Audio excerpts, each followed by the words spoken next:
সুপ্রিয় শিক্ষার্থী, কাজলা উচ্চ বিদ্যালয় অনলাইন ক্লাসে তোমাদেরকে স্বাগত জানাচ্ছি। আমি মোহাম্মদ মোজাম্মেল হক, সহকারী শিক্ষক, কাজলা উচ্চ বিদ্যালয় তারাইল কিশোরগঞ্জ। প্রিয় শিক্ষার্থী, তোমরা কেমন আছো? নিশ্চয়ই ভালো আছো। আমি ভালো আছি।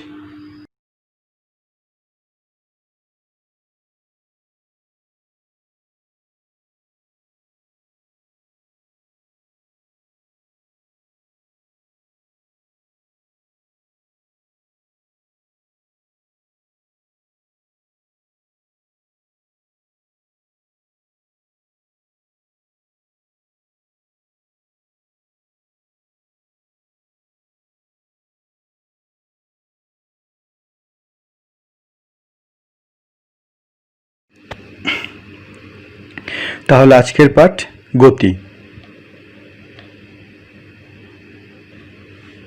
এই পাঠ শেষে আমরা গতি ও স্থিতির ধারণা সংজ্ঞায়িত করতে পারব, পরম গতি ও পরম স্থিতি ব্যাখ্যা করতে পারব,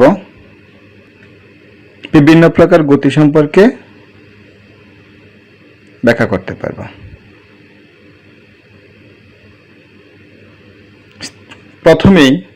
প্রথমে আমরা স্থিতিশীল এবং গতিশীল বলতে কি বুঝি। সময়ের পরিবর্তনের সাথে পরিবেশের সাপেক্ষে যখন কোনো বস্তুর অবস্থানের পরিবর্তন না ঘটে তখন ওই বস্তুকে স্থিতিশীল বা স্থির বস্তু বলে, আর এই অবস্থান অপরিবর্তিত থাকলে তাকে স্থিতি বলে। অপরদিকে সময়ের পরিবর্তনের সাথে পরিবেশের সাপেক্ষে যখন কোনো বস্তুর অবস্থানের পরিবর্তন ঘটে তখন ওই বস্তুকে গতিশীল বলে, আর অবস্থা পরিবর্তন হওয়াকেই গতি বলে। পারিপার্শ্বিক বস্তু।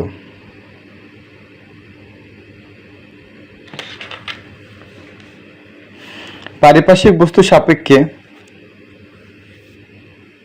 গতি ও স্থিতি। সময়ের পরিবর্তনের সাথে পারিপার্শ্বিক সাপেক্ষে যখন কোনো বস্তুর অবস্থানের পরিবর্তন ঘটে তখন ওই বস্তুকে গতিশীল বস্তু বলে, আর অবস্থানের এই পরিবর্তনের ঘটনাই বলে গতি। এখানে গাছ একটি পারিপার্শ্বিক বস্তু, স্থির অবস্থায় আছে। রাস্তাটিও স্থির অবস্থায় আছে, রাস্তার উপর দিয়ে একটি গাড়ি চলমান আছে। তাই গাছ এবং রাস্তার সাপেক্ষে গাড়িটি গতিশীল, আর তাই আমরা বলতে পারি আর এই ঘটনাকেই বলি গতি।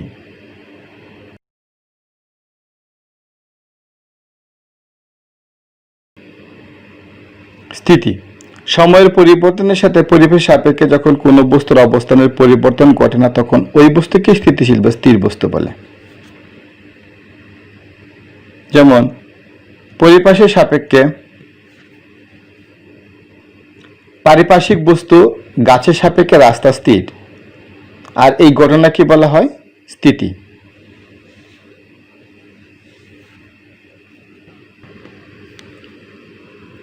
পরম স্থিতি। কোনো প্রসঙ্গ বস্তু যদি প্রকৃতপক্ষে স্থির হয় তবে তার সাপেক্ষে যে বস্তু স্থিতিশীল তাকে পরম স্থিতি বলা হয়। যেমন পৃথিবীতে এমন কোনো প্রসঙ্গ বস্তু নাই যা প্রকৃতপক্ষে স্থির, কারণ পৃথিবী নিজেই গতিশীল, তাই পরম স্থিতি বলতে কোনো কিছু নেই। পরম গতি। কোনো প্রসঙ্গ বস্তু যদি প্রকৃতপক্ষে গতিশীল হয় তবে তার সাপেক্ষে যে বস্তু গতিশীল তাকে পরম গতি বলে। যেমন চলন্ত পৃথিবী সাপেক্ষে চলন্ত ট্রেনের গতি একটি পরম গতি।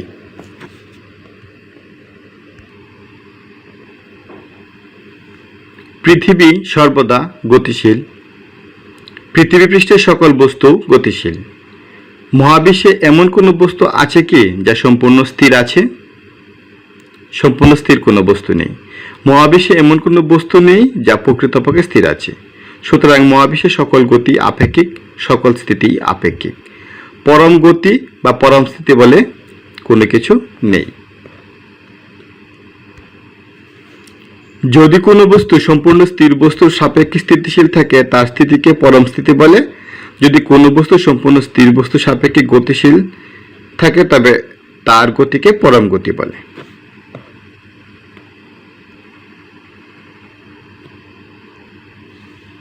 গতি বিভিন্ন প্রকারের হয়ে থাকে।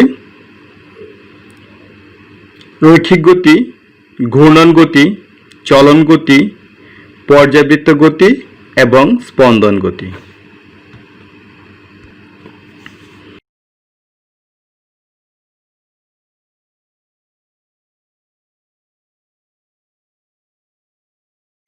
বলটির গতি কি ধরনের গতি? বলটি সরলরেখা বরাবর গতিশীল, এই গতি রৈখিক গতি।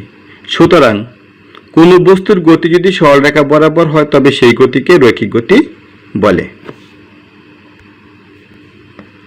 গাড়ির গতি কিরূপ গতি? এই গতি চলন গতি। যদি কোনো বস্তু এমনভাবে চলতে থাকে যাতে তার সকল কণা একই সময়ে একই দিকে অতিক্রম করে তবে সেই গতিকে চলন গতি বলে।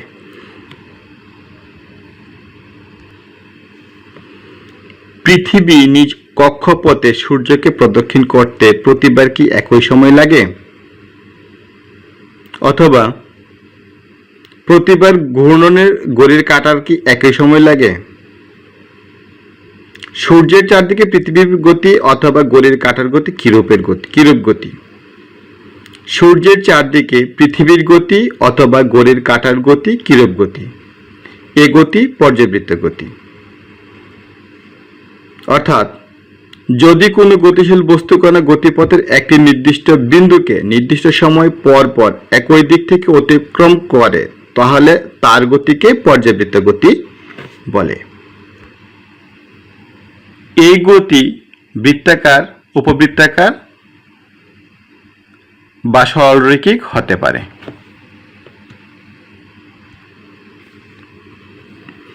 দোলক পিণ্ডটি একটি নির্দিষ্ট বিন্দুকে নির্দিষ্ট সময় পর পর একই দিক থেকে অতিক্রম করছে কি?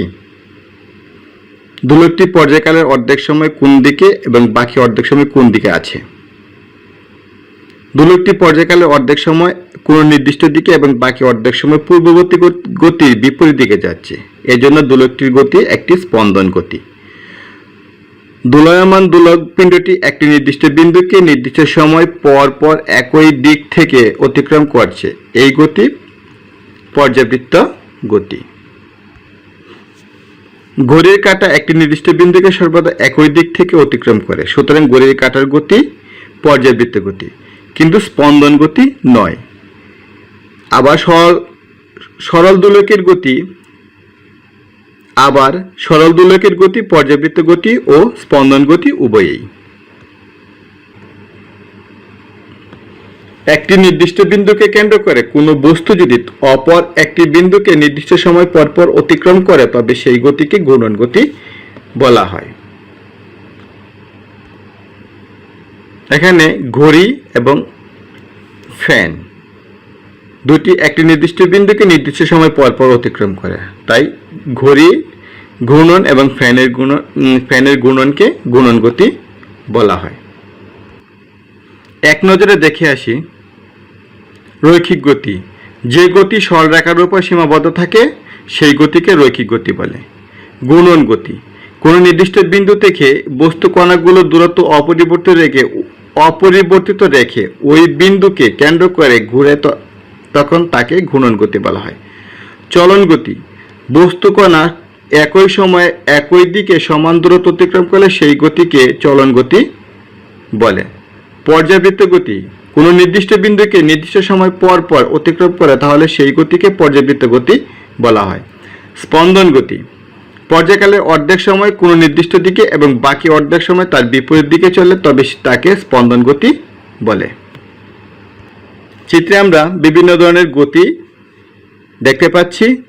ঘড়ির কাঁটার গতি ঘূর্ণন গতি হতে পারে, কিন্তু ফ্যানের গতি পর্যাবৃত্ত গতি নয়, কেননা ফ্যান প্রতিটি ঘূর্ণন সমান সময়ে সম্পন্ন করে না।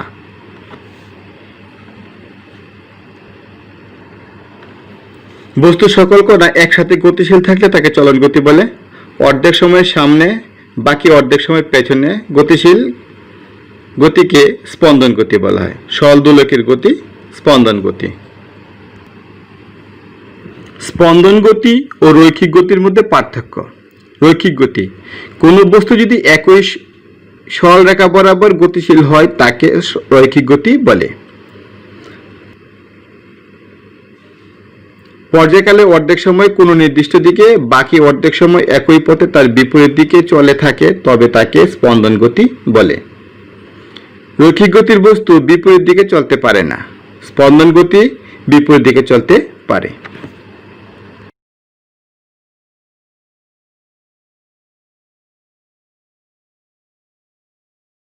অন্য কোনো দিন অন্য কোনো ক্লাসে তোমাদের মাঝে আমি হাজির হব। সেই পর্যন্ত ঘরে থাকবে, ভালো থাকবে, সুস্থ থাকবে। ধন্যবাদ সবাইকে।